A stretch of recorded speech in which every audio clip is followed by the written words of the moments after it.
Boa noite, irmãos. Vocês estão bem? Quem está feliz aí? Dá um glória a Deus, aleluia. Meu Deus.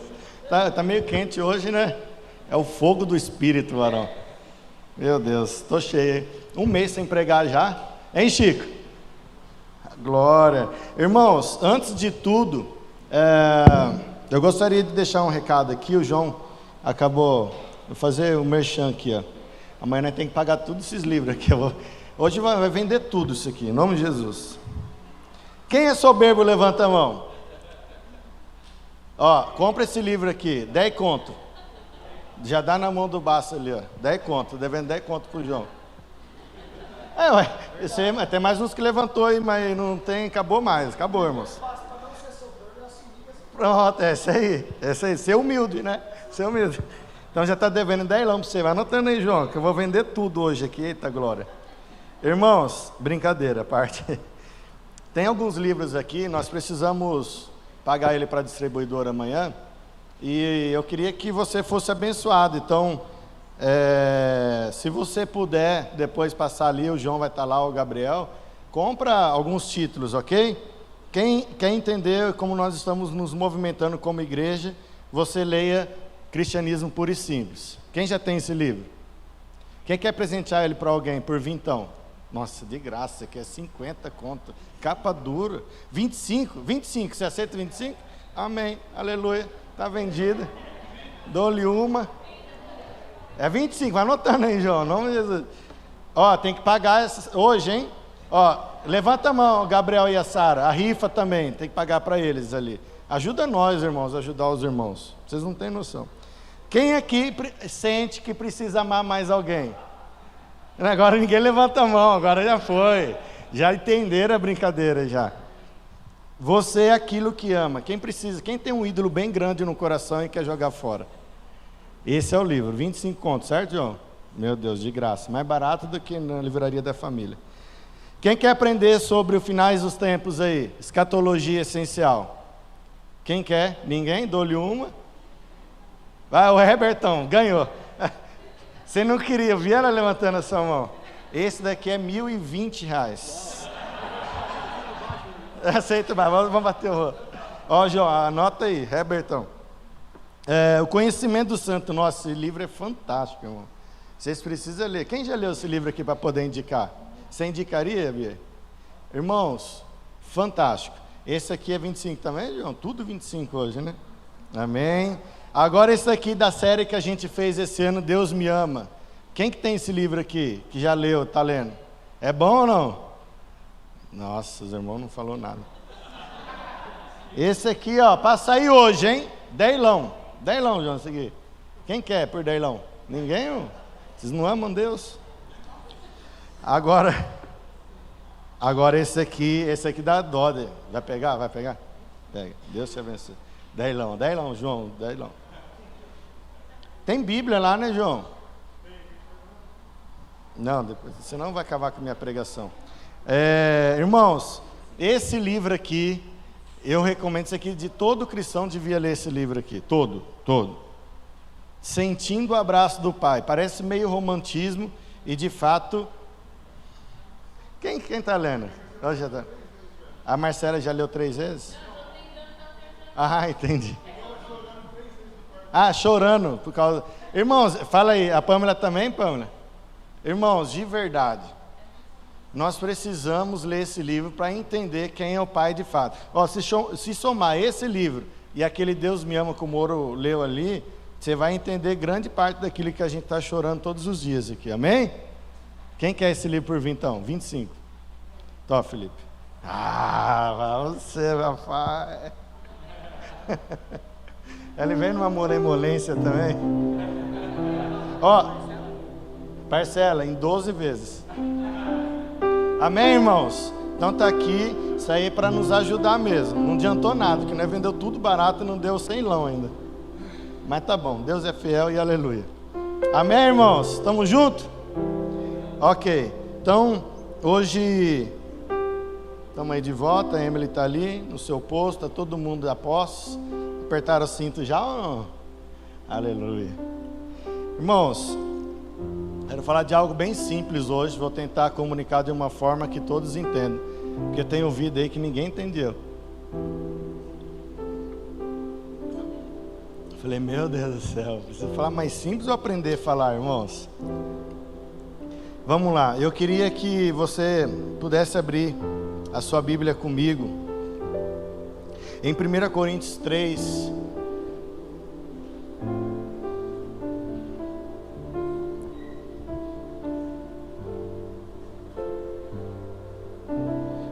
Coríntios 3, verso 1.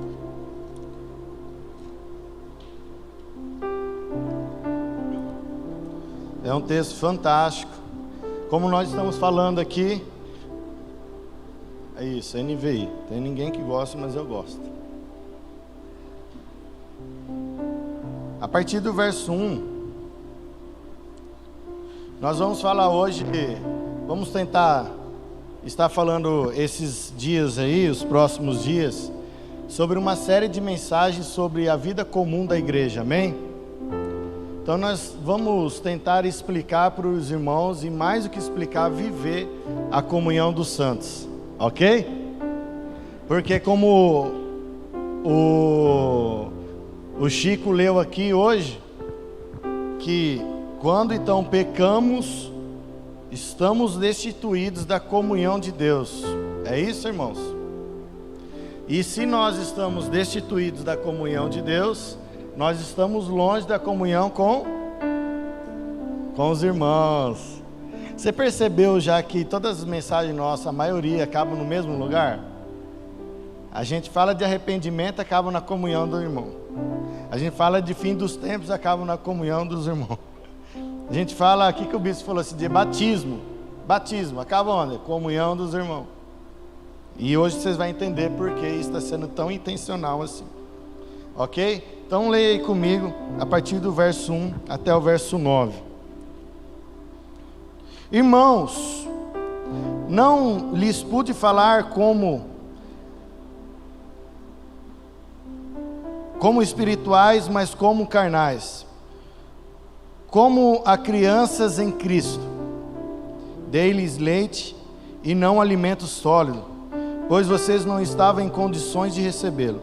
De fato, vocês ainda não estão em condições, porque ainda são carnais.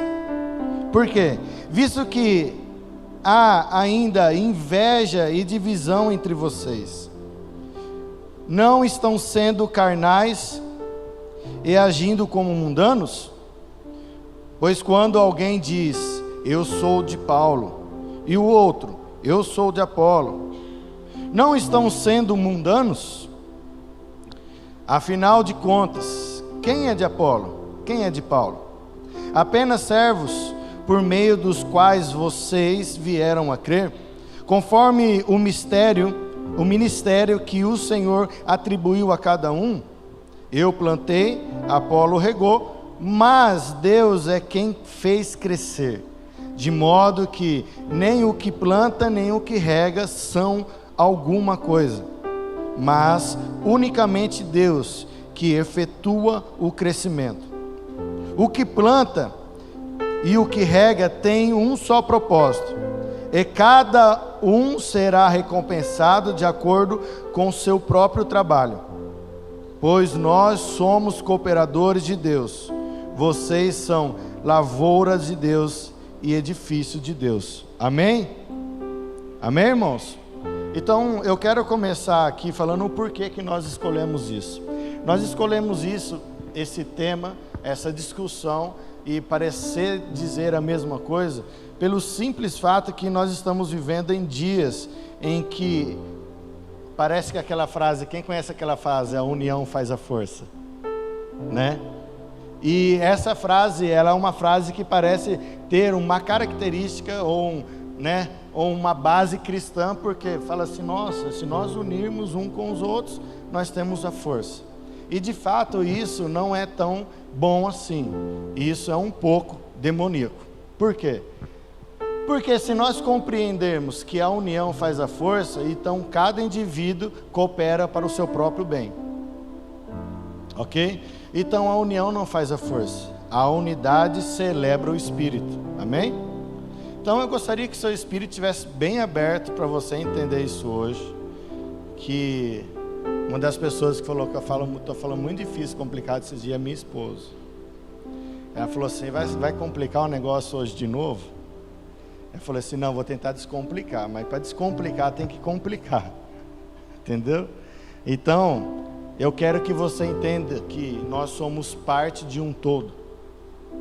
O que Paulo está dizendo aqui para os irmãos, ele está falando assim, olha, vocês entenderam que eu e Apolo temos a mesma parte e que Deus dá o crescimento. Então não é a nossa união, eu semeando, eu plantando e ele regando, que vai mostrar que nós temos dois serviços. Não, nós somos cooperadores para a edificação de uma coisa só. Amém, irmãos? Então, a unidade é a coparticipação, é a participação do Espírito em nós. A união faz a força é quando eu uno a minha força com você, para que eu e você podemos fazer algo para Deus. Amém? Está aqui? Ok.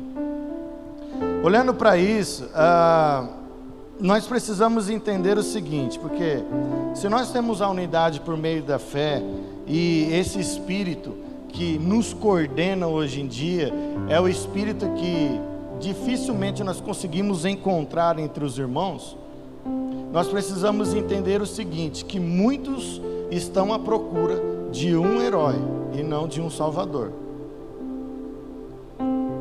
Ok? Isso eu li num livro que a Tainá me emprestou até hoje, acho que ela nem lembra mais. Lembra?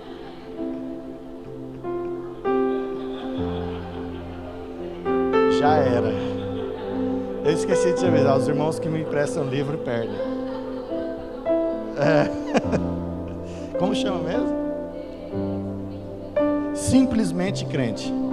De quem? Do Michael Horton. E o que conota isso? Conota que na nossa individualidade, a gente tem um prazer muito grande de achar um herói para as nossas vidas, ao invés de descansar no Salvador por aquilo que Ele já fez, amém? Faz sentido ou não? Eu vou começar a entrar um pouquinho mais profundo.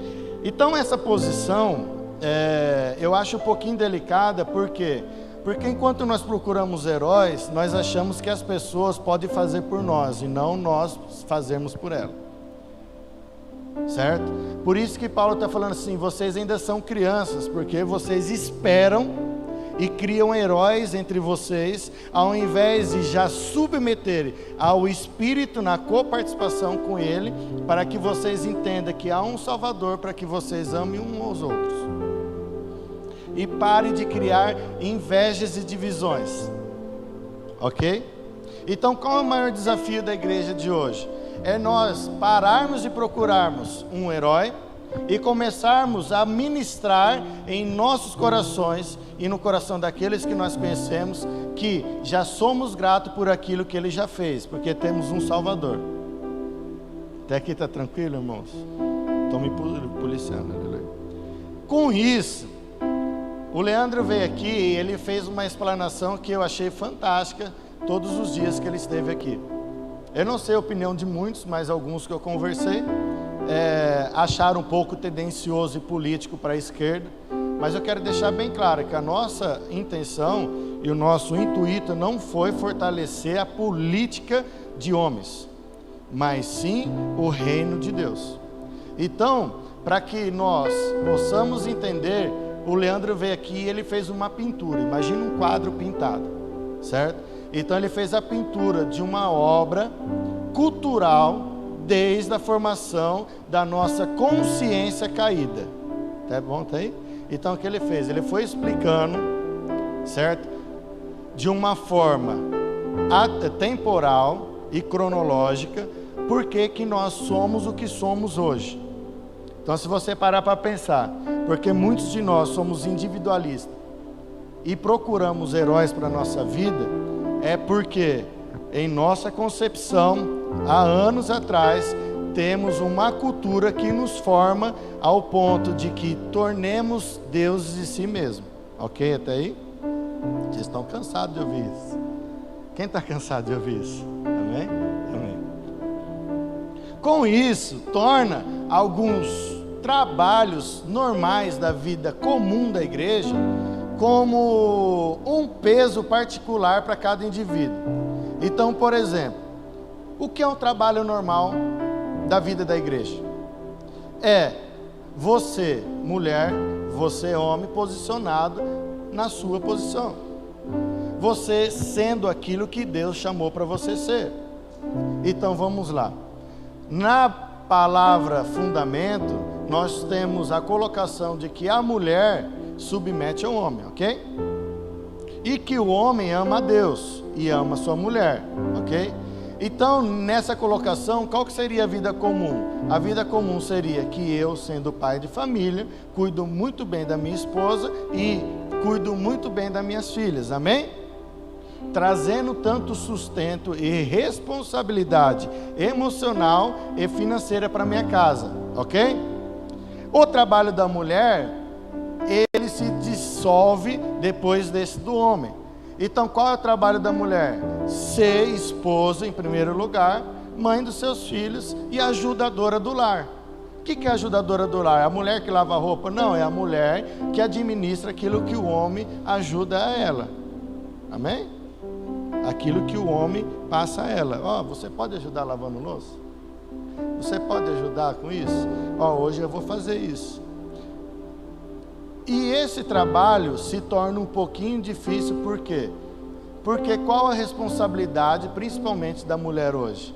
São diversas, entre elas trabalhar para poder levar o sustento para casa. Aí eu começo a dizer para vocês que há um choque dentro do nosso interior, principalmente para as mulheres, e por isso que muitas sofrem de ansiedade. E sofrem de algumas coisas relacionadas à saúde emocional. Não quero dizer somente ansiedade, mas fica com uma responsabilidade que nem tanto é dela. O que isso significa? Significa que no nosso dia a dia, a mulher, ela tem responsabilidades com algumas coisas, mais ligada ao marido. Então, quem tem responsabilidade dentro da casa? O marido. Hoje em dia nós estamos percebendo que a responsabilidade está compartilhada, porque a gente acha que lavar a louça está dividindo responsabilidade. E acredita que a responsabilidade é somente com base em trazer dinheiro para casa. Vou te dar um exemplo. Minhas filhas estão crescendo. A Gabriela vai fazer 10 anos agora, dia 18. E eu já percebi há algum tempo, um bom tempo, que o pensamento nosso é um pensamento em que não vai desenvolver minhas filhas. Elas vão ter grandes problemas. Por quê? Porque apesar de elas serem meninas, eu estava criando elas para que elas fossem super protegidas diante da situação em que o mundo os coloca. O que isso significa, Alexandre? Significa o seguinte, que a superproteção que vem da maternidade estava fazendo com que eu olhasse para minhas filhas e um exemplo, se o Ariel chamasse a atenção delas, e eu ficava bravo com o Ariel ao invés de ensinar elas a lidar com situações como essa. Entendeu ou não? A mãe, muitas das mães, ela tem um pensamento materno, ela pensa por dentro, então a gente entende tudo isso, amém. Não é um problema da mãe. Mas hoje eu percebo que tudo que foi construído, que tem tudo a ver com Paulo está falando aqui, que tem tudo a ver com o tema que a gente está falando ali, está ligado ao quê? Em que o homem se exime das suas responsabilidades. O homem dentro de casa, ele tem a responsabilidade da formação emocional da sua criança, a formação espiritual do seu filho, e ainda mais, a ordem e o controle do lar. Paulo falou isso, se o homem não sabe administrar bem a sua casa, administrar, está falando todos os recursos disponíveis naquele lar, ele não sabe cuidar bem da igreja de Deus. Então, por isso que dentro de uma casa há divisão, há inveja. E às vezes a inveja não é nem entre as partes, mas sim a inveja do lar em relação ao mundo. Ok? Está aqui, irmãos? Amém? Por que eu estou falando tudo isso? Para começar a ser mais leve para alguns de nós, em assumirmos as responsabilidades que nós devemos assumir como igreja, primeiramente. Se você é cristão, você vai entender que você tem responsabilidade sobre a necessidade, e não a necessidade sobre a responsabilidade. Vamos lá. Quando eu falo de responsabilidade sobre a necessidade, é saber que você, homem, dentro da sua casa, você não gera necessidade, você assume responsabilidade. Hoje que eu vejo é um monte de bosta assumindo necessidade e não responsabilidade. Qual é a vida comum da igreja? Que o homem seja homem, que a mulher seja mulher. Então, às vezes eu falo um pouquinho duro aqui, é porque nós precisamos alinhar, senão nós vamos ser um monte de bosta daqui a alguns anos. Então, quando nós assumimos a responsabilidade emocional e espiritual da nossa casa como pai, nós vamos começar a entender que a necessidade da nossa casa é responsabilidade nossa. E não eu venha com a necessidade para que a minha casa assuma a minha responsabilidade. Entendeu?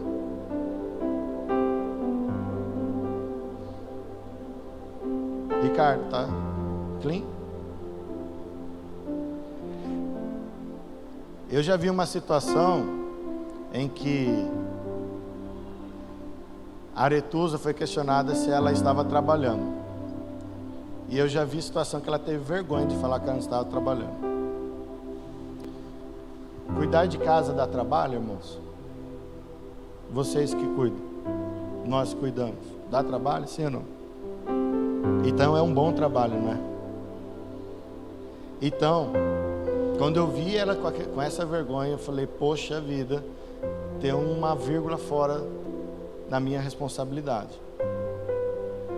Por quê? Porque a pessoa ainda fez a segunda pergunta. E aí? Certeza mesmo que você não trabalha? Você não faz nada? Aí ela foi se tocar. Porque o trabalho está vinculado ao retorno. Sendo que Deus deu trabalho para nós para estar vinculado à relação. Então, quem é que trabalha? De verdade, levanta a mão. Então você, quem é que é líder no seu trabalho? Ok. Você tem a plena responsabilidade de, ao invés de coordenar uma equipe, ou de gerenciar o seu negócio, você tem a responsabilidade de fazer a diferença na pessoa que te encontra todo dia. Outra coisa, você não vai trabalhar para que você sustente a sua casa.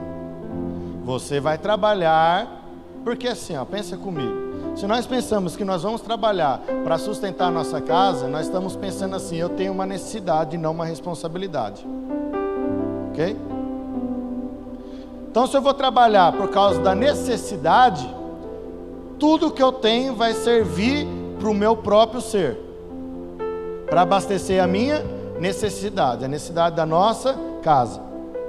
Se eu vou trabalhar pensando que todo o recurso, que o trabalho está relacionado à relação, logo eu vou entender que quando eu trabalho é pela responsabilidade de assistir aqueles que necessitam. Ok? Aí você entende que quando você vai trabalhar, o salário que você ganha, o tempo que você dá lá e o dom que você desempenha no seu trabalho está mais relacionado ao outro do que a você. Amém, irmão? Por quê? Porque quando você vai trabalhar, você trabalha para a igreja. Se você tem a consciência de que você tem responsabilidade para com o corpo de Cristo, você vai entender que o desafio maior da vida da igreja é você deixar de ser tão individualista como nós estamos vendo. Porque você começa a assumir algum tipo de responsabilidade que não está ligada à sua necessidade, mas sim o prazer de dar a vida pelo outro. Não é mesmo? Aleluia. Agora, por que isso é tão importante para nós? Nós estamos lendo aqui o Catecismo de Westminster. Para alguns de nós isso é muito novo, e hoje é dia 31 de outubro. Hoje é dia da Reforma Protestante. Um pastor mandou para mim um vidinho bem legal. E eu falei, nossa, hoje comemora a maior divisão da igreja. Por quê? Porque foi isso que aconteceu, sim ou não? É estranho, né? E na celebração da divisão, Paulo fala que alguns, é até bom que isso aconteça, porque aqueles que eram para ser filhos se destacam como filhos, conhecedores de Deus. Aí nós percebemos que nessa divisão há um problema. Qual o problema? A raiz que foi gerada divisão e o que gerou divisão. Então a reforma para alguns é muito bom, mas para outros é um grande problema. Certo? Para nós é bom, porque nós conseguimos ter a Bíblia na nossa mão, traduzida para nós. O Evangelho teve avanço fantástico nesses últimos 500 e poucos anos. Foi bênção demais. Só que tem um porém. Aquilo que parecia que nem o deleite. Qual o nosso deleite hoje? Se eu for perguntar para você, nós estamos falando sobre a vida comum da igreja. Se eu falar para você, qual que é o seu deleite hoje em relação à vida da igreja? Ou seja, onde você tem prazer na vida da igreja? O que você responderia? Aonde há prazer? Aonde há gozo? Aí, por vezes nós podemos perceber que nós estamos nos reunindo. Pega essa resposta sua e pense, isso tem mais a ver com você ou com o outro?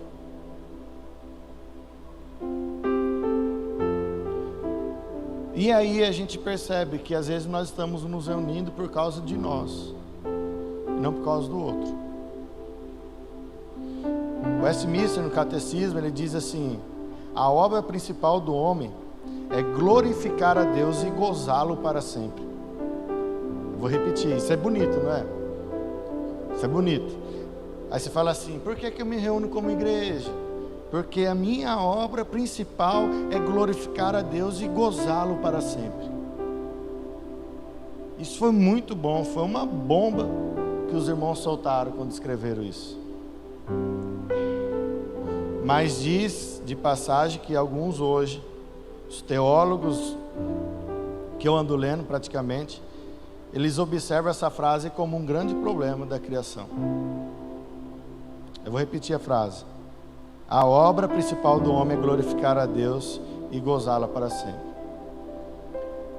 Porque quando isso foi escrito no Catecismo de Westminster, isso não estava condicionando o homem ao gozo a Deus, mas sim isolando ele da relação com os irmãos.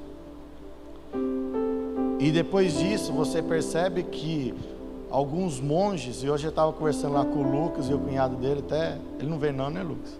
Mas vai vir, em nome de Jesus. Nós estávamos conversando um pouquinho e a gente percebeu que, eu percebi algo muito importante na verdade, que nós podemos conhecer muito, saber de muitas coisas, mas se para glorificar o Pai eu tenho que ficar enfurnado num quarto, de nada adianta conhecer a Jesus. E é por isso que os monges, eles têm um grande problema, porque eles são carregados de conhecimento, mas de pouca vida. Então eles se fecham entre eles, né? fechado entre eles, para que eles cresçam espiritualmente. Mas não há crescimento espiritual se nós não vermos os irmãos. E você vai entender tudo isso até o final, fica tranquilo. Mas hoje tem muitas revelações que eu estou tentando devagar. Aleluia. Aleluia.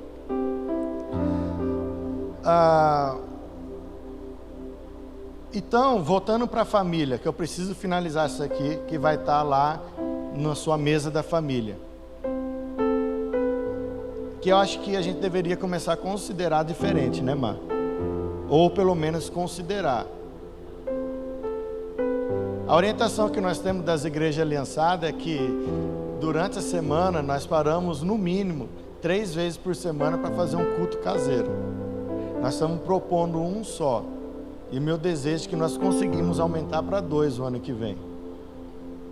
Se você ainda não começou no 1, você fica tranquilo que tem uma palavra para você essa noite. Eu estou bem calmo, parece que eu tomei diazepam hoje, mas não tomei não. Aleluia, irmão? Aleluia.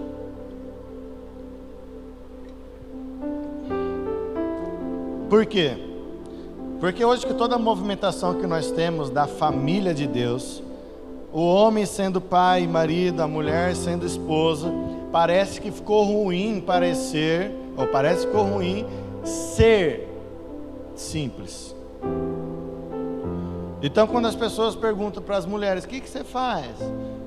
Às vezes, que nem Aretuso, teve vergonha um dia de responder, eu percebo que muitos têm, o que eu vou falar? Eu cuido da minha casa, eu cuido do meu esposo. Isso é a glória de Deus. Uau! Aí, você vai para o homem. Aí eu vou falar, estou falando tudo contra mim agora. Eu estou aprendendo, irmão, também. Aleluia.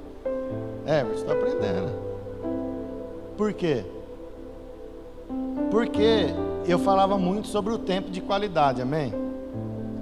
Então, nós pais trabalhamos o dia todo.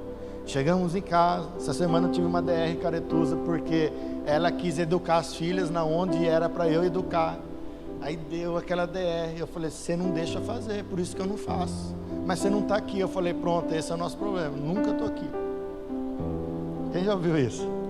Acho que é só eu ouço isso, né?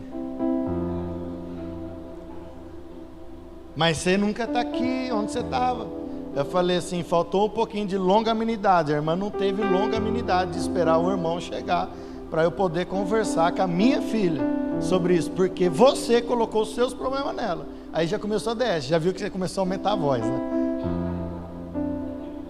Aí eu falava sobre o que, Marcela? Sobre ter tempo de qualidade. Ter tempo de qualidade é demoníaco. Olha para o irmão do seu lado, porque... Não, é sério, eu preciso falar isso. Olha para o irmão do seu lado e fala assim, ter tempo de qualidade é demoníaco. Sabe por quê? Sabe por quê? Porque nossos filhos, nossos esposos, nossos maridos não precisam ter tempo de qualidade. Ele precisa ter tempo junto. E o tempo de qualidade hoje soa como uma desculpa para quem não quer ter responsabilidade. Ok? Então, para de ser hipócrita, igual eu era, uns dias atrás aí.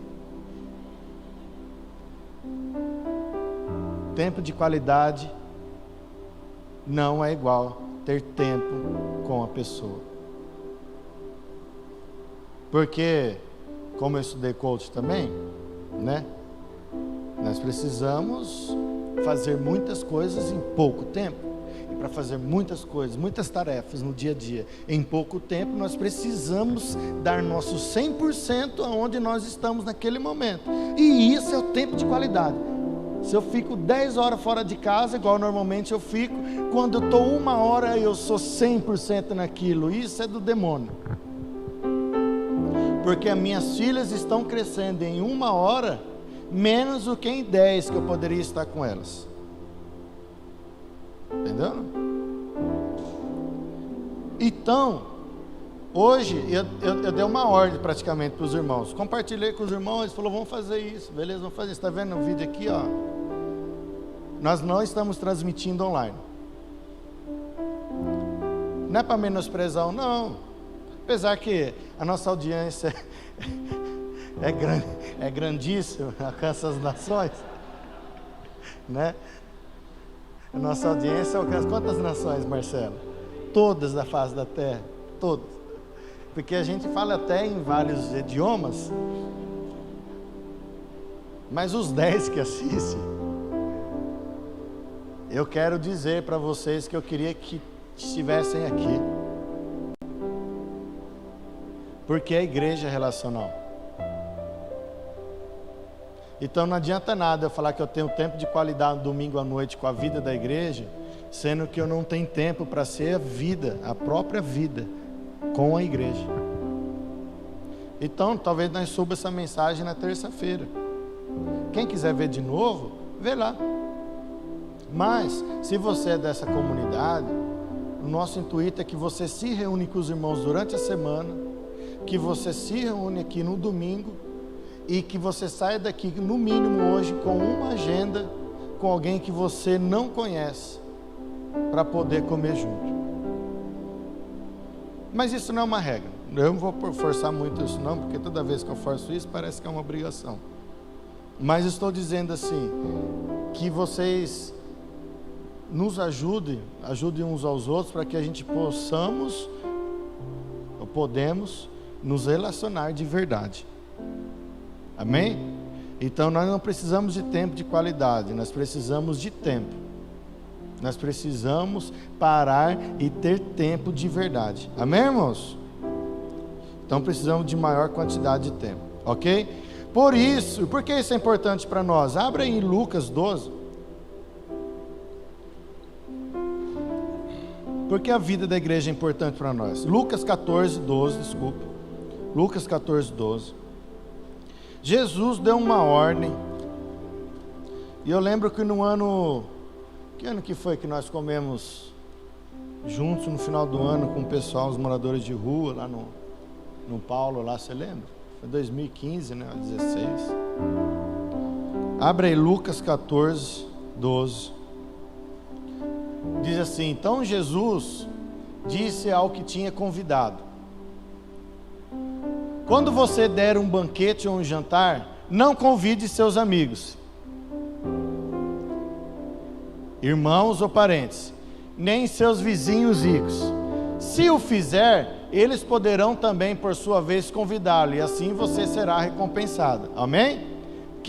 Olha para mim, Jesus está falando assim, eu estou falando de responsabilidade e necessidade. Jesus está falando assim: toma cuidado, porque as suas movimentações estão sendo pela necessidade de ser recompensado de um próximo jantar, e não a responsabilidade de chamar aqueles que não vão te dar nada. Bem? Próximo texto. Mas quando der o banquete, convide os pobres, os aleijados, os mancos e os cegos. Aí a gente tem um problema, porque isso já foi testado por Deus. Ele mesmo já testou. Por isso que Jesus está falando isso, porque ele vai propor uma parábola depois disso daí, sobre a parábola do banquete. Ele falou assim: olha, meu pai convidou um pessoal aí, mas o pessoal deu desculpa, porque eles tinham necessidades. Então meu pai foi e chamou por responsabilidade aqueles que iriam de fato participar, porque o jantar estava servido. Pensa comigo. Lucas 14, 12, que é o que nós vemos ali, volta lá, Tomate, por favor. Aí a gente vê a exaltação do indivíduo. É quando... Volta lá, Tomate, no texto. Está aqui? É que aqui apagou. Está aqui. Aqui a gente vê a exaltação do indivíduo. Por quê? Porque é quando pensamos que temos direito ao invés de responsabilidades. Certo? Aí quando a gente olha aí no 13, pode ir para frente. Aí a gente entende que a recompensa nos movimenta, quando pensamos que a recompensa é o nosso sucesso. Então eu queria que nós tivéssemos a nossa consciência transformada, amém, irmãos? A nossa consciência transformada. Então não sei se isso já aconteceu com você, que você sabe mas não compreende. Já aconteceu isso com você? Você sabe, mas não compreende. Porque a compreensão está ligada à prática daquilo. Então muitos praticam o que sabem, por falta de compreensão. Então a mente sabe, o coração está longe daquilo. Então, por muitas vezes a gente fala porque a gente leu, pratica sem entendimento, porque ainda não sentiu nada. Por que eu estou falando sobre isso? Porque a compreensão sem o sentimento vai fazer com que você se torne arrogante. Quando o sábio é compreendido no seu sentimento, os torna humilde. Então o sábio de verdade, ele é humilde. O arrogante, ele processa e fala aquilo que sabe, sem experimentar. O que nós somos? A responsabilidade é para os sábios. As necessidades é para os tolos. Aonde está escrito isso? Mateus 6, que Jesus falou assim: quando você buscar primeiro o reino dos céus, essas coisas vos serão acrescentadas. O que comer, o que beber, o que vestir. O conceito de riqueza na Bíblia está relacionado a posses de bem.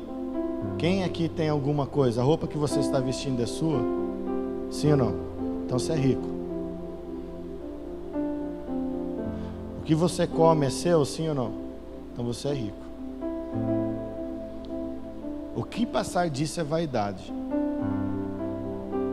Então a vida comum da igreja, ela se limita a nós repensarmos toda a nossa condição de responsabilidade. Amém, irmãos? Então, ok. Aí nessa colocação eu quero propor para vocês um pensamento, que é mais fácil eu amar o herói do que eu amar o vizinho. Amém? Porque o herói, ele vai sustentar as minhas necessidades. O vizinho vai fazer com que eu tenha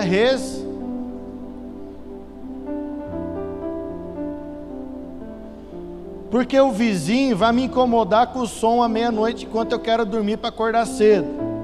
Eu vou ter que ter responsabilidade de ser crente e ser humilde ao ponto de que eu entendi que eu devo amar e eu vou praticar. E suportar o meu vizinho. Porque o suporte não está relacionado ao que ele está sendo ruim. Está relacionado ao quanto eu permito me movimentar para que ele conheça o evangelho que eu digo que conheço. Porque a única chance dele mudar o funk à meia-noite para Damares cantando no dia seguinte, que isso acontece lá na minha casa, a única chance que ele tem de fazer isso pela verdade é por intermédio da minha vida. Entendeu? Só que quando nós queremos buscar um herói, a gente pede oração no grupo da igreja para que ore pelo vizinho que não deixa eu dormir.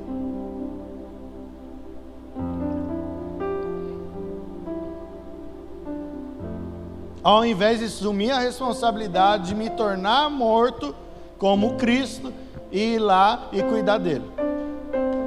Porque eu tenho pseudos heróis que oram pela minha vida, amém?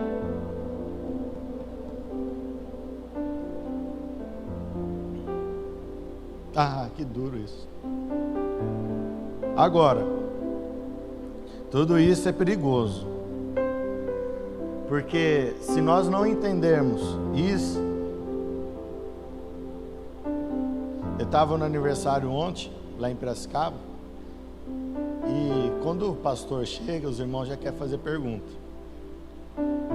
Aí ontem eu estava meio encabulado, eu falei, vou ligar, o Bina não está aqui hoje, eu falei, vou ligar o botão do arregaça tudo.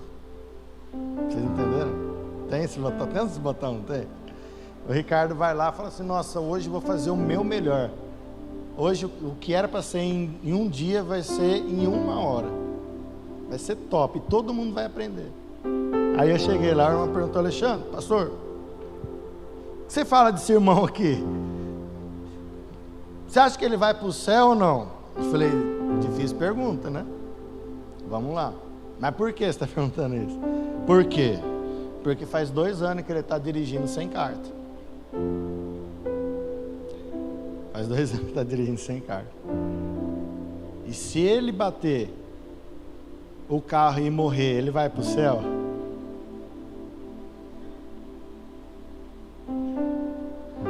Aí o botãozinho que eu tinha ligado apitou a luz vermelha. Se você falar isso, você está lascado. Porque minha vontade era falar para ele: se ele foi salvo, logo ele já não anda há 2 anos com documento vencido. Porque aqueles que foi salvo entendem por meio da graça que eles já obedecem a Deus. Amém? E obedecer a Deus está ligado a obedecer aos homens. Amém? Ok. Aí eu não falei: irmão, não falei isso, porque ia dar problema, né? Aí eu falei: seu irmão, eu não sei. Na verdade, por quê? Aí o pastor vai querer lidar com o assunto, né? Aí a gente quer entrar na vida da pessoa. Por que você está 2 anos, querido? Ele falou: não, sabe o que é? Na pandemia. Eu falei: não, não precisa falar mais nada, já entendi. Na pandemia, sua carta venceu, você não pôde renovar. E está escrito lá no Detran que durante a pandemia não precisava se preocupar com isso. Você está isento durante 1 ano, você pode resolver isso. Tem desejo no coração de resolver? Tem, então você está salvo. Entendeu ou não? Vocês concordam com isso?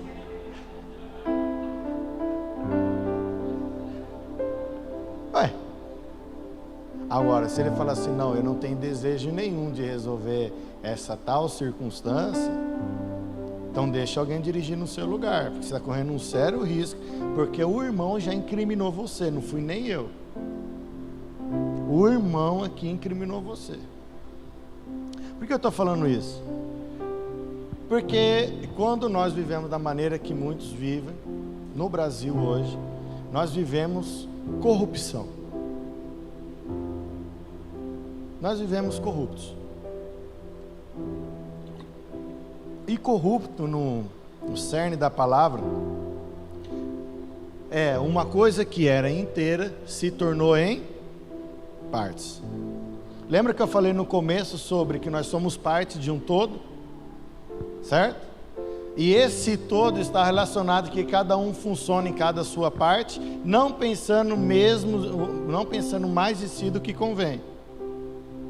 Então, quando nós somos corruptos, nós estamos falando o seguinte: nós estamos quebrando em pedaços aquilo que foi feito inteiro. Qual o problema disso? O problema disso é que nós vivemos, como eu já disse, pelas nossas necessidades e não por nossas responsabilidades. Então essa geração aqui, ela não assume responsabilidade, não carrega o piano na mudança, vai carregando as caixinhas, porque a hora que chega o piano, eu vou estar carregando as caixinhas. Aí você vê um tio, 70 anos nas costas, 60 anos, seu pai, carregando o piano, eles dois, porque são bosta, carregando as caixinhas. Bem, irmão? Aí eu falo com os empresários aqui da igreja e alguns outros aí a maior dificuldade hoje é encontrar funcionários que carregam o piano. Aí quando nós é crente e queremos carregar o piano, a gente se destaca e fala que a gente ama o trabalho, é o workaholic. Só que nós precisamos ter a consciência que não somos corruptos ao ponto de pegar a caixinha enquanto meu tio tem hernia de disco. Se é que vocês me entendem. Tá claro isso ou não? O tio vai pegar, porque ele foi criado nesse ambiente. Ele foi criado sob pressão. Você discute sobre política, mas senta com alguém que estuda ciência política, que nem o Leandro veio aqui e falou. Fala com o seu tio de 70 anos, o que você passou politicamente no Brasil? Ele vai falar assim: nós estamos vivendo no céu, tio, mas você tá endividado no INSS, não tem problema, estamos vivendo no céu, eu tenho o que eu quero hoje, filho. Ou não? Quem é mais velho aqui sabe o que eu estou falando? Por quê? Porque ele carregou o piano lá, forçadamente, estava dentro de uma estufa, não aguentando de pressão, e teve que carregar o piano. Hoje carregar para ele o piano é um descanso. Amém? Então, estar em um ambiente que necessita a minha responsabilidade não me causa temor. Por quê? Porque eu não sou corrupto, e não vou abrir mão das verdades, e não vou viver em partes. Se você vive em partes, você tem problema em estar num ambiente que vai requerer a sua responsabilidade. Por isso, tudo isso está falando por quê? Porque eu estou querendo entender alguns irmãos na nação brasileira, aqui na nossa comunidade, os jovens que eu converso, porque não quero mais casar, e eu estou ficando cabreiro com isso. Não, mas fica tranquilo, os irmãos aqui já conversei com todos. Não conversei? Conversei, acho que com todos, né? Não é isso. A culpa não é nossa. O piano está sem tecla. Marfim é pesado. O que eu quero dizer? Que o que muitos viveram lá atrás, também eles assumiram responsabilidade lá, mas hoje eles vivem por meio da necessidade e quer que a gente assuma uma responsabilidade que era deles. Então, a hora que você olha para casa hoje, você vê: o quê? Eu vou casar? Vou nada. Tá muito bom aqui, porque meu pai carrega o piano para mim. A minha mãe carrega o piano para mim. E eu vou carregando as caixinhas aqui mais ou menos, porque eu estou meio fraco. Você é um corrupto. Se tem um pensamento assim, a sua mente está corrompida. Então, no momento de responsabilidade, que você está lá na frente do policial, polícia rodoviária, o TOR, que é o tático do operacional rodoviário, aqueles homens que tem 1,90 m, porque é padrão, olhando para você e falando assim: você é um bosta, está com a carta vencida, você abriu um documento com 200 lá dentro para que possa corromper aquilo que é verdade na sua vida.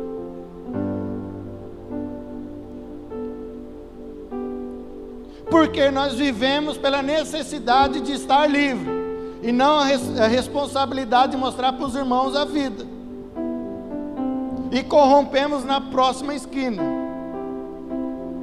Compra gasolina lá do outro, lá que é mais barato, porque agora está muito caro. Imposto de renda, 13º, irmão, dá dízimo 13º, senão você é corrupto. É verdade. Porque você vive em parte. Deus tem um manual lá de cada país. Ele olha lá: Brasil, CLT, 13º, está fora. Aí ele compara lá, olhou, não deu, está fora. É isso que ele faz? Não. Mas sabe o que ele faz? Esperando que você seja fiel e responsável com os demais por aquilo que ele tem confiado nas suas mãos. Aí você coloca 200 no meio do documento e mostra para ele: olha, tá vendo? Era para mim dar 1.000, dou 200, porque eu sei que você entende, você é bonzinho. Sim ou não? Eu estou falando de dinheiro só para mexer no seu coração mesmo. Mas pensa nas possibilidades de valores que você negocia todos os dias para poder se sair bem na parada. Pensa. Quantos valores você não assume responsabilidade? Tá bom. O que eu li de 1 Coríntios 3, 9 aqui, eu quero falar com vocês e vamos caminhando aqui, porque senão não termina esse negócio. Paulo está falando ali que os direitos, a consciência foi corrompido. Ou seja, nós conhecemos a Deus, conhecemos a Cristo, Ele foi ressuscitado, deixou o Espírito, então a partir desse momento corrompemos isso. Porque a vida do Espírito em nós é a comunhão, amém? Porque Deus amou o mundo de tal que deu o seu Filho para ser a graça e que por meio do Espírito pudesse haver comunhão entre os irmãos, amém? Então nós não temos o Espírito para que haja comunhão em nós.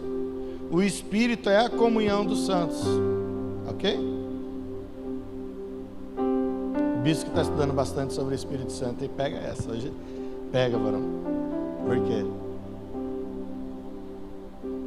Porque se nós não entendermos que a parte separada, quando nós pensamos a parte separada fora de um todo, nós estamos sendo corruptos.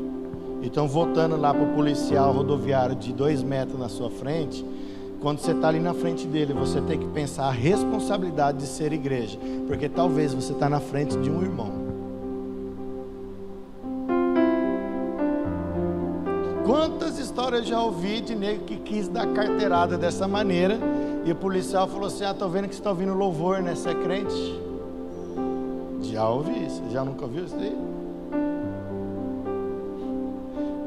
O irmão é crente?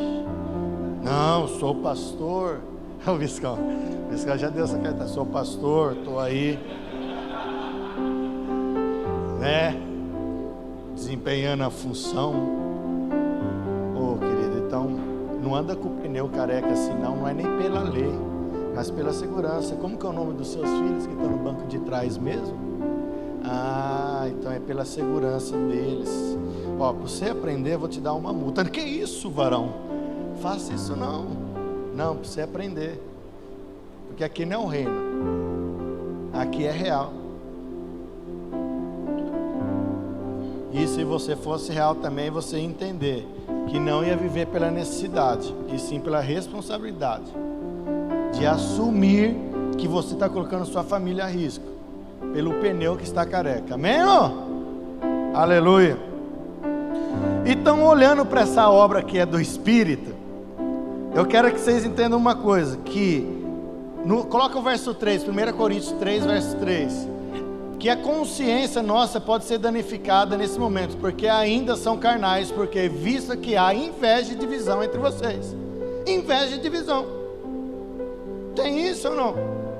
Quantas vezes você consultou os irmãos por meio do Espírito para saber se você é invejoso? Entendeu? Por quê? Porque ele está falando aqui de algo que a obra do Espírito está na relação das partes para a edificação da casa de Deus. É isso que ele está falando. E uma pessoa cheia de Espírito não é uma pessoa que está aqui fazendo todos vocês chorar, movimentando no poder, mas sim é uma pessoa que está cheia de relações. Entendeu? Vou repetir. Uma pessoa que está cheia de Espírito, ela tem diversas relações, ela se relaciona. Vira para o irmão que está do seu lado e fala assim: eu estou cheio do Espírito, porque eu me relaciono. Fala, Alexandre, isso não é bíblico. É assim, porque a comunhão é o Espírito, ok? Então quando, vamos lá, vamos colocar só aqui, ó, vou jogar um texto, Atos 6, quando os apóstolos falaram assim, ó, precisamos ajudar as viúvas lá que estão sem comer, então levantamos diáconos cheios do Espírito Santo, para quê? Para que vão e assistam as famílias, porque eles são bem relacionados. Vamos lá, você é líder dessa igreja, tem gente em necessidade. Hoje, você consegue saber se você é bem relacionado, sim ou não? Você mesmo. Dá para você saber isso? Então vamos pensar que você é líder dessa comunidade e você precisa apontar um irmão, 6 irmãos, 7 irmãos que vão assistir a necessidade das viúvas. Você apontaria alguém que é cheio de relacionamento ou alguém que não se relaciona com ninguém? Fala aí.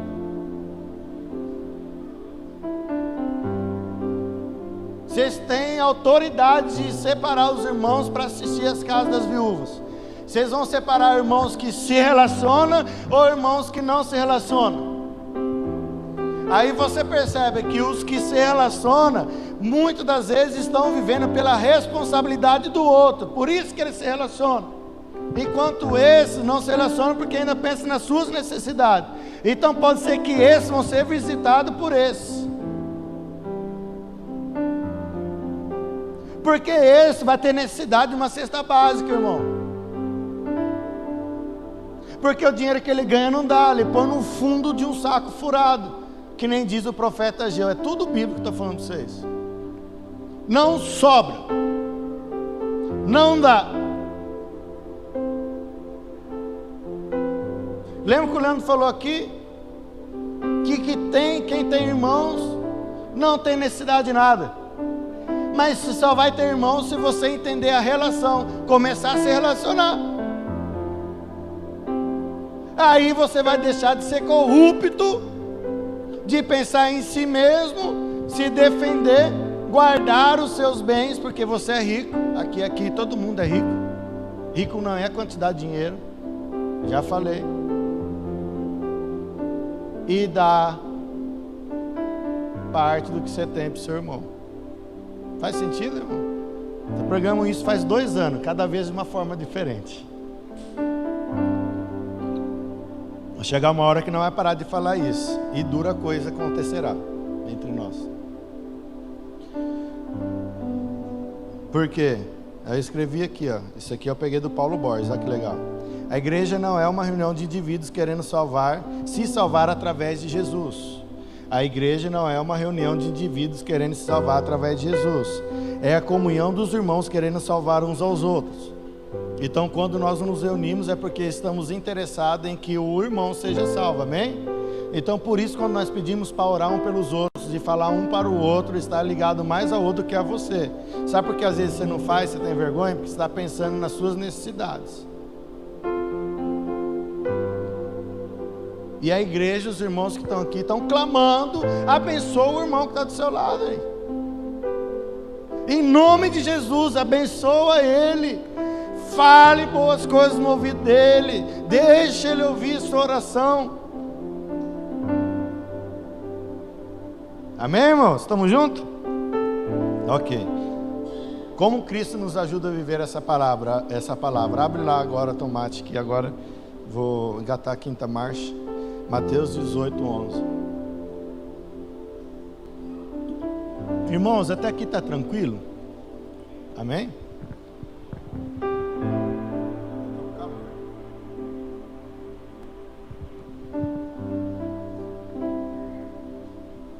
Mateus 18, 11. Grava esse texto. O dia que você tiver problema com o irmão, você vai ter que ler esse texto. Mateus 18. O Filho do Homem veio para salvar o que havia perdido, amém?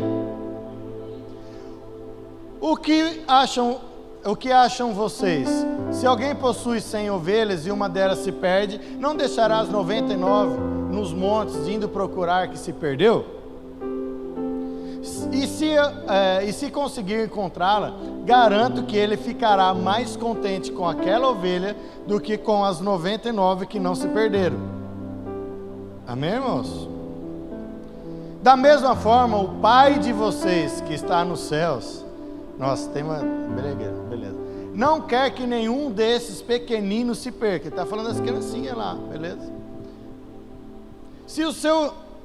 passou? É isso aí mesmo, tomate? Se perca, beleza. 15. Se o seu irmão pecar contra você, vá e, a sós com ele, mostra-lhe o erro.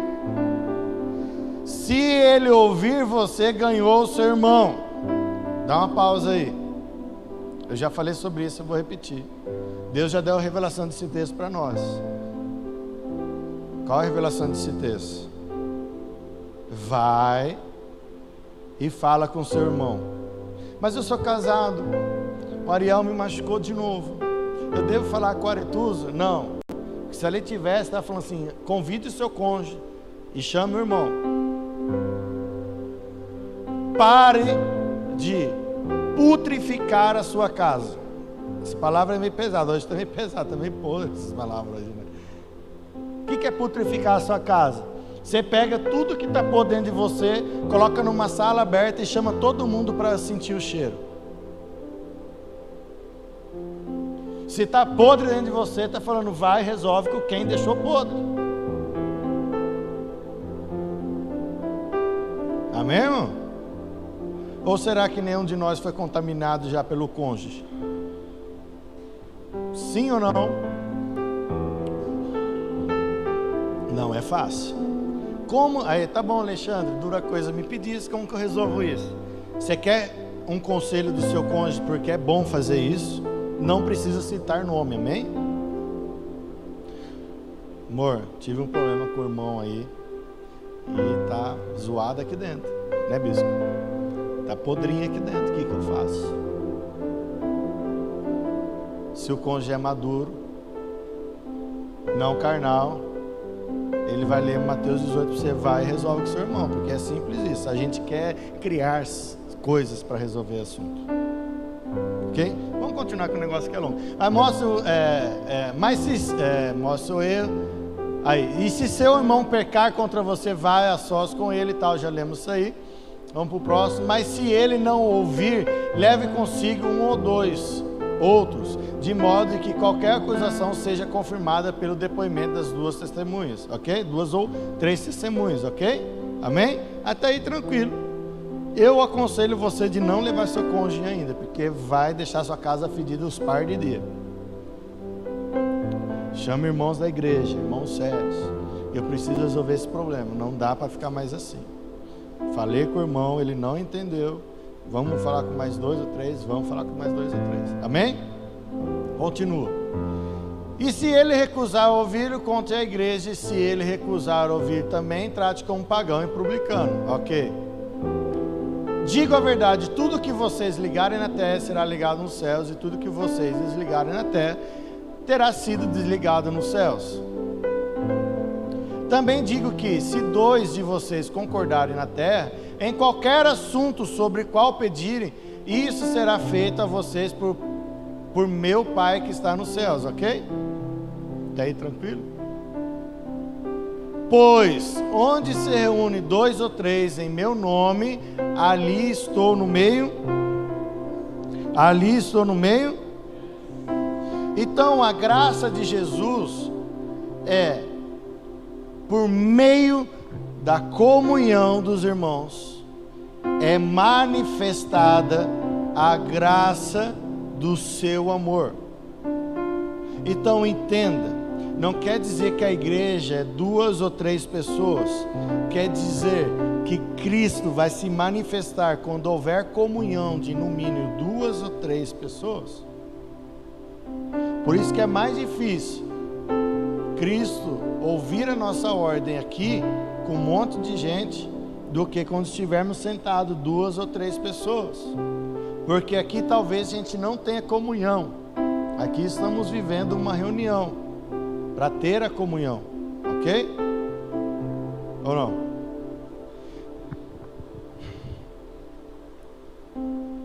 O que ele está querendo dizer com esse texto? Presta bem atenção. Ele estava acabando de falar sobre perdoar pecado. Pedro perguntou ali 70 vezes 7, está tudo aí nesse texto. Ele está falando assim: quando vocês se reunirem 2 ou 3, vocês vão se reunir por causa do outro. Aonde está a chave disso? Que quando nós nos reunimos aqui, eu falei sexta-feira no treinamento de harpa e taça, nós nos reunimos como pastores por causa do mundo, e não como ovelhas necessitadas sem direção. Aonde Cristo vai estar? Quando a nossa comunhão de 2 ou 3 estiver facilmente incrementada num todo. Então nós estamos aqui, o Espírito desenvolve por intermédio de nós, porque nós estamos juntos, e nessa colocação, nós estamos aqui vivendo pelo outro. Amém, irmãos? Então esse 2 ou 3 está mais ligado. E quando, esse é meio esquisito, isso aí, mas é para você alinhar. Quando nós sentarmos, ao invés de ficarmos fazendo carícia no coração um do outro, afagos, nós pensarmos sobre a responsabilidade que temos pelo próximo, amém?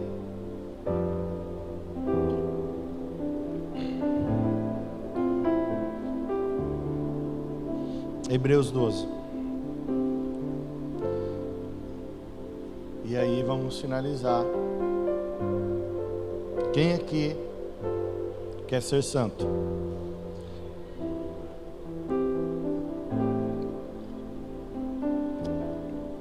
Eu queria ler Hebreus 12 inteiro, mas vamos lá, vai no 12 já, Tomates, por favor. Não vai dar tempo. 13, deixa eu ver se eu acho que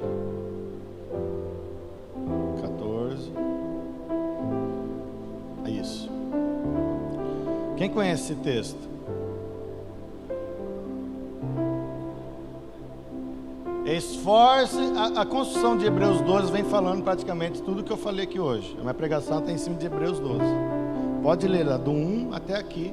Ele está falando sobre isso. Sobre a comunhão, viver pela necessidade, conhecer Cristo, ter a vida em Deus, ok? Só não vou ler porque não dá mais tempo. Mas ele está falando ali, normalmente a gente sempre lembra desse texto. Sem santidade ninguém verá o Senhor. A gente sempre lembra disso, ok? Só que, tá pronto aí? Hoje temos o lançamento de uma nova canção. Quando? Em que vida nós vivemos que você consegue ser santo sem ver o santo? Cadê o livro Conhecimento de Deus? Tem isso falando nele lá, vermelhinho que ninguém quis comprar. Conhecimento do santo. Está falando ali, ó, sem santidade ninguém virá ao Senhor. Primeira coisa, ninguém vai ver o Senhor, amém? Ele já foi visto. Ele já foi visto. Amém? Porque Jesus Cristo é a imagem do Deus invisível. Então ele já foi visto em Cristo, amém? Então como que alguém consegue ser santo sem ver? Então vamos lá, é o que eu quero que você entenda esse texto aí, porque isso daí, o João já colocou o dedo no queixo, nós vamos ter que conversar depois. O bicho já passou a mão na cabeça também. Por quê? Porque não tem como você ser santo sem você ver o Senhor. Então não é disso que o texto está falando, entenda bem. Ele está falando assim, esforça para viver em paz com todos e para serem santos. O que você consegue entender desse texto?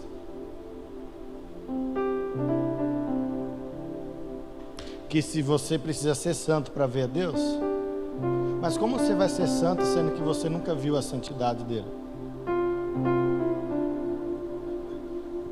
O escritor aos Hebreus está falando assim: você só vai ser santo a partir do momento que você tiver paz com seus irmãos. E nessa santidade você vai ver o Senhor.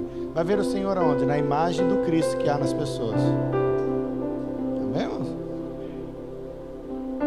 Porque eu vejo o esforço para se tornar santo, para depois ter relação com os irmãos. Então eu me esforço, não sei aonde, para ser santo, para então ter relação. Só que está falando assim, ó, esforce para, se possível, ter paz com todos. E nessa paz com todos você vai ver a imagem de Cristo no seu irmão. Porque você conseguiu perdoar aquele que te ofendia. E a hora que você perdoa, você vê Cristo nele. Você vê Cristo na relação, por meio da comunhão do Espírito. Então o Espírito está condicionado a você se relacionar. Amém, irmãos? Quer ser cheio do Espírito Santo?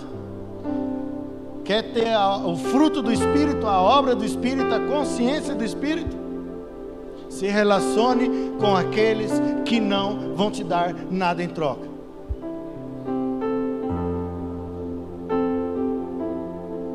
Amém, irmão? Agora, o que pega está no texto seguinte.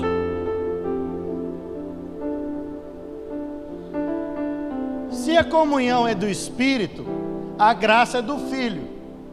E se você não tem a comunhão do Espírito, você é excluído da graça do Filho. Logo, você vai entender que você não tem só raiz de amargura. Você plantou a raiz de amargura no coração de alguém. Amém, irmãos? Porque você está pensando na sua necessidade, fugindo da responsabilidade de ajudar o próximo. Então ele fala aqui: cuidem que ninguém excluam da graça de Deus, que nenhuma raiz de amargura brote e cause perturbação, contaminando muitos. Amém?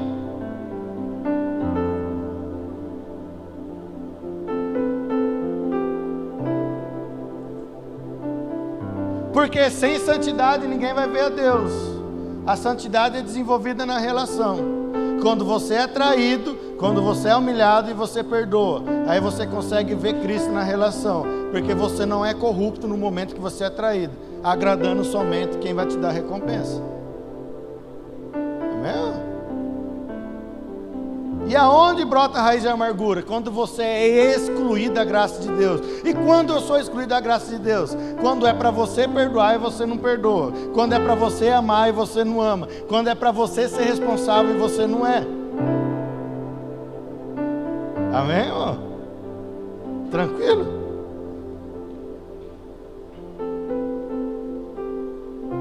Olha que legal que eu escrevi aqui. Essas frases que tinha que ir, viu, Tânia?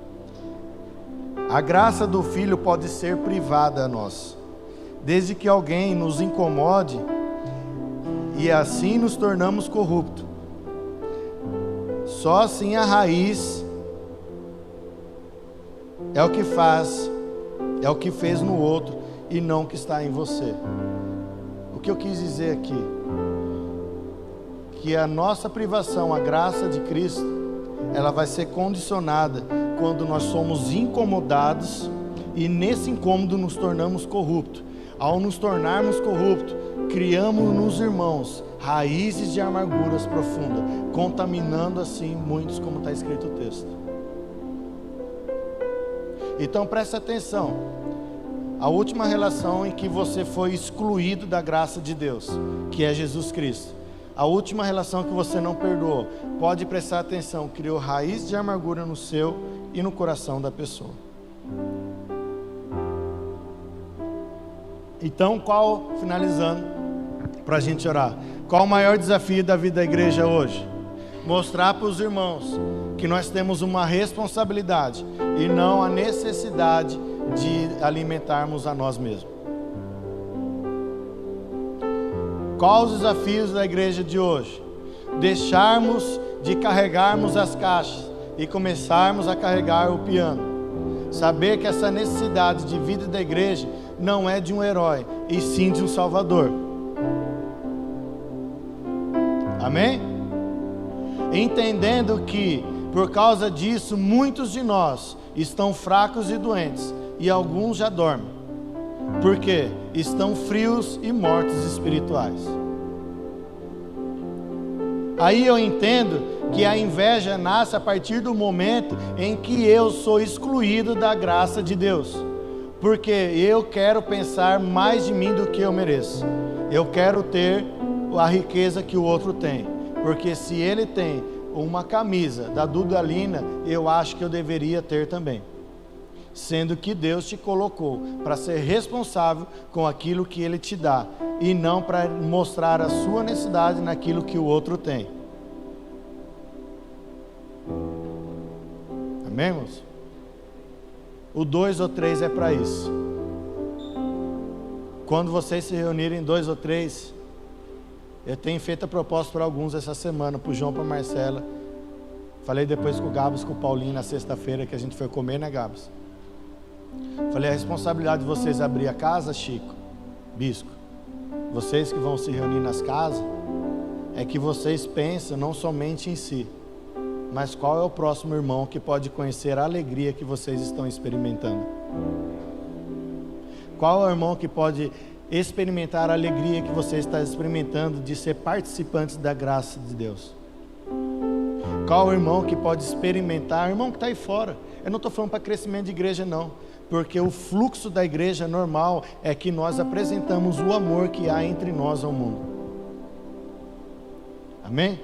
Então, vamos pensar no próximo. Quando nos reunimos 2 ou 3, nós vamos orar sim pelos nossos pecados, vamos entender as nossas deficiências, vamos entender nossas necessidades. Mas 80% desse encontro vai falar mais do próximo do que de nós. E falar não é fofoca, é experimentar o que nós podemos suprir na necessidade do outro. Alguém essa semana, vocês sabem que toda semana eu chamo alguém para comer, para conversar ou para pedir dinheiro, porque nós queremos ajudar uma família. Então fique muito triste, essa semana nós pedimos ajuda para uma família. Fica muito triste se eu não te chamei para você ajudar.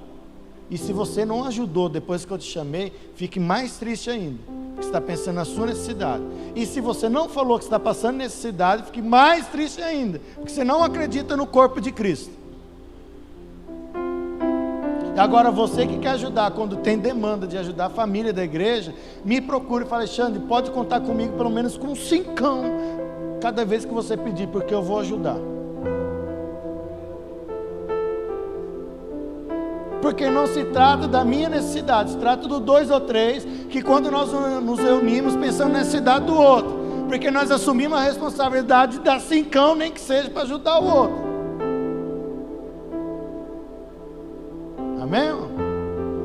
Vamos orar enquanto a Emily canta uma canção, nem sei como ficou, mas acho que foi legal. Amém?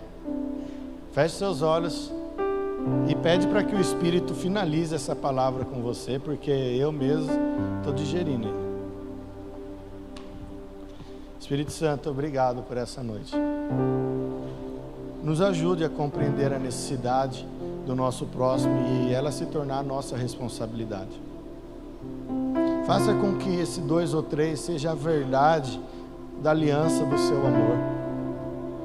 Não deixe, Senhor, nós perdidos e confundidos em meio a tudo que você está fazendo entre nós. Espírito Santo, faça tudo o que eu falei dentro da sua vontade, manifesta entre meus irmãos. Não deixe eles se sentir culpados não, faça eles se sentir responsáveis por isso. Tira a culpa, que ninguém se sinta culpado por ter ouvido talvez duras palavras, mas que nós sentimos responsáveis. Nós não precisamos de mais culpa, nós precisamos de assumir responsabilidade. Então faça isso conforme a sua vontade, Senhor, porque esse é o meu desejo.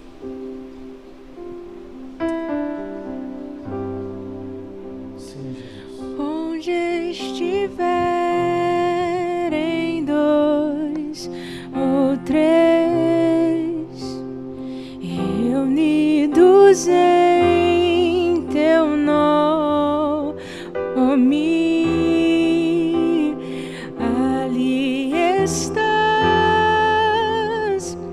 sim estás no meio deles.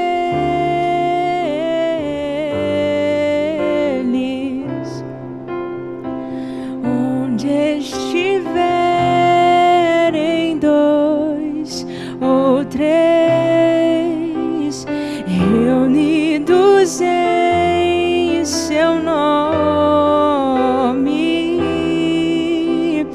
ali estás, sim estás no meio deles.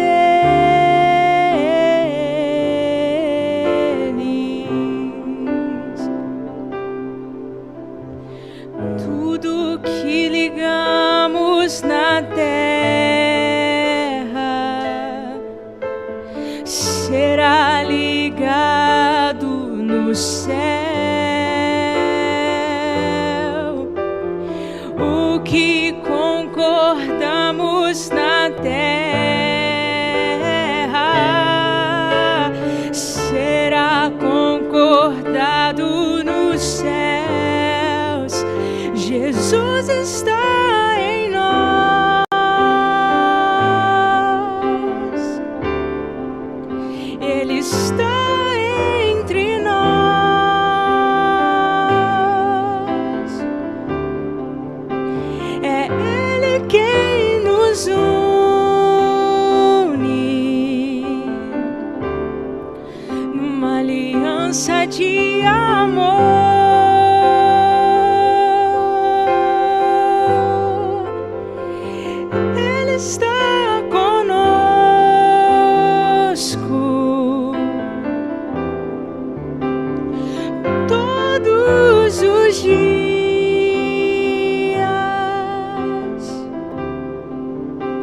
é Ele quem nos une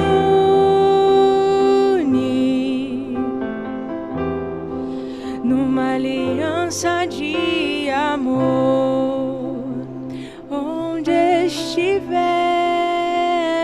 dois ou três reunidos em teu nome, ali estás, sim estás no meio deles.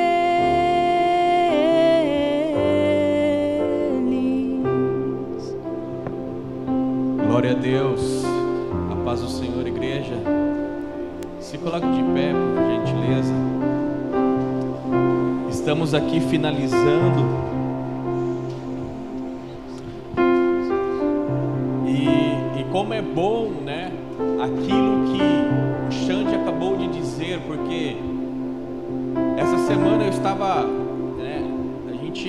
Eu saí com uma pessoa, né? A gente se reuniu ali numa lanchonete.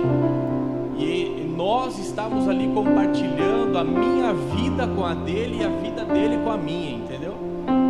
Coisas que aconteceram com a minha vida, né? Traumas que aconteceram, que eu superei, gerou um testemunho para ele, e ele também, algo que aconteceu com ele, Cristo fortaleceu e ele avançou, gerou um testemunho. Isso é a igreja, isso é a importância mesmo de nós vivermos em comunhão. Eu gostaria de ler em 2 Livros de Coríntios, no capítulo 5, coloca aí Tomate, 2 Livros de Coríntios, capítulo 5, versículo 18, diz assim: tudo isso provém de Deus. Vamos ler juntos? 1, 2, 3 e... tudo isso provém de Deus, que nos reconciliou consigo mesmo, por meio de Cristo, e nos deu o ministério do quê? Continua. Ou seja, que Deus em Cristo estava reconciliando consigo o mundo, não levando em conta os pecados dos homens, e nos confiou a mensagem da reconciliação. Essa mensagem está nas tuas mãos, porque Cristo, Ele deu esta liberação. Amém? Sabendo que está consumado, Cristo nos reconciliou, que sejamos enviados para, através da comunhão, e sermos ministros da reconciliação com Deus e com os nossos irmãos. Vire para o irmão que está do seu lado, né? Não a sua esposa, né? Não a sua, né? Não a pessoa que você conhece, uma pessoa que você não conhece. Vire-se para ela, vira.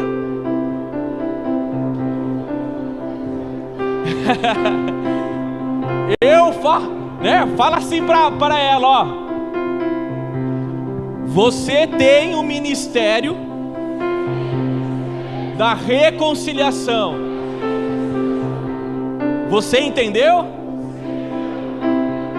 Amém?